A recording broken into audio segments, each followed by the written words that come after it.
அனைவருக்கும் வணக்கம். நான் இப்போ உங்களுக்கு ஒரு கதை சொல்ல போகிறேன். அந்த கதையோட பேர் வந்து நோ வேண்டாம். இந்த கதையில் ஒரு பொண்ணு இருப்பாள். அந்த பொண்ணோட பேர் வந்து அன்னிகா. இவளை வந்து பெட்லேருந்து எழுக்க என்னென்னமோ பண்ணுவாங்க அவங்க அப்பா. ஆனால் எழுந்திருக்கவே மாட்டாள். ஆனால் ஒரு காரணம் சொல்லுவாங்க, அதுக்கு மட்டும் எழுந்துருவாள். அவங்க என்னென்ன பண்ணலான்னு வாங்க இந்த கதைக்குள்ளே போய் பார்க்கலாம். ஃபஸ்ட்டு ரொம்ப டைம் ஆயிடுச்சு, விழுந்துடுச்சு, எழுந்துரு சொல்லுவாங்க அவங்க அப்பா. அதுக்கு வந்து நோ வேண்டாம் அப்படின்னு சொல்லிட்டு திரும்பி படுத்துருவாள். அப்புறமேட்டு நீ பல் தொலைக்கணும்ல, எழுந்துரு அப்படின்னு சொல்லுவாங்க. அதுக்கு நோ வேண்டாம் அப்படின்னு சொல்லிட்டு படுத்துருவா. அப்புறமேட்டு நீ பால் குடிக்கணும்ல, எழுந்துரு அப்படின்னு சொல்லுவாங்க. அதுக்கும் நோ வேண்டாம் அப்படின்னு சொல்லி படுத்துருவா. குளிச்சதுக்கப்புறம் நீ புது ட்ரெஸ்லாம் போட்டுக்கலாம் அப்படின்னு சொல்லுவாங்க. அதுக்கும் நோ வேண்டாம் அப்படின்னு சொல்லிட்டு படுத்துருவா. அப்புறமேட்டு உனக்கு அழகான ஷூலாம் வாங்கிட்டு வந்திருக்கேன், நீ போட்டுக்கலாம் அப்படின்னு சொல்லுவாங்க. அதுக்கும் நோ வேண்டாம் அப்படின்னு சொல்லிட்டு படுத்துருவா.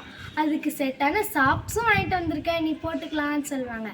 அதுக்கும் நோ வேண்டாம் அப்படின்னு சொல்லிட்டு படுத்துப்பா. அதுக்கப்புறமேட்டு உனக்கு அழகான உன் தலைக்கு பட்டாம்பூச்சி கிளிப் வாங்கிட்டு வந்திருக்கேன், அதை நீ போட்டுக்கலாம் அப்படின்னு சொல்லுவாங்க. அதுக்கும் நோ வேண்டாம் அப்படின்னு சொல்லிட்டு படுத்திருப்பா. எழுந்துற அன்னிக்கா, உனக்கு ரொம்ப பிடிச்ச பூரிக்கிழங்கு பண்ணியிருக்கேன், சாப்பிட்லாம் அப்படின்னு சொல்லுவாங்க. அதுக்கும் நோ வேண்டாம் அப்படின்னு சொல்லிட்டு படுத்துருப்பா.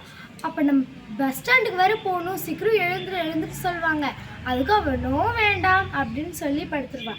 அப்புறமேட்டு அவங்க அப்பா சொல்லுவாங்க, நான் அப்போ சரி நீ இங்கே இரு, நான் மட்டும் பாட்டி வீட்டுக்கு போயிட்டு வரேன் அப்படின்னு சொல்லுவாங்க. அதுக்கும் அப்போ உடனே டக்குன்னு முழிச்சதுக்கப்புறம் அவங்க அப்பா வந்து அவள் சொல்வா, கொஞ்சம் இருப்பா அப்படின்னு சொல்லிட்டு கத்திட்டு உடியாருவா. அப்போ கட்டில் விட்டு குதிச்சுட்டு அவள் வந்து போய் பல் விளக்கிட்டு குளிச்சுட்டு புது ட்ரெஸ்லாம் வாங்கி வச்சுருப்பாங்களா, அதெல்லாம் போட்டுக்கிட்டு புது சாக்ஸ் போட்டுக்கிட்டு புது ஷூ போட்டுக்கிட்டு அப்புறமேட்டு தலையெல்லாம் பின்னிக்கிட்டு அவங்க அப்பாட்ட வந்து அந்த பட்டாம்பூச்சி கிளிப்பை எடுத்துக்கிட்டு ஓடி போவாள். ஓடி போயிட்டு அப்பா இருந்தாங்க, எனக்கு கிளிப் போட்டு விடுங்க அப்படின்னு சொல்லுவாங்க. அவங்களும் சந்தோஷமாக போட்டு விடுவாங்க. போட்டு விட்டு 2 பேரும் அவங்க அப்பா செஞ்சு பூரிக்கிழங்கு 2 பேரும் சாப்பிட்டுட்டு பேருந்து நிலையத்துக்கு போவாங்க.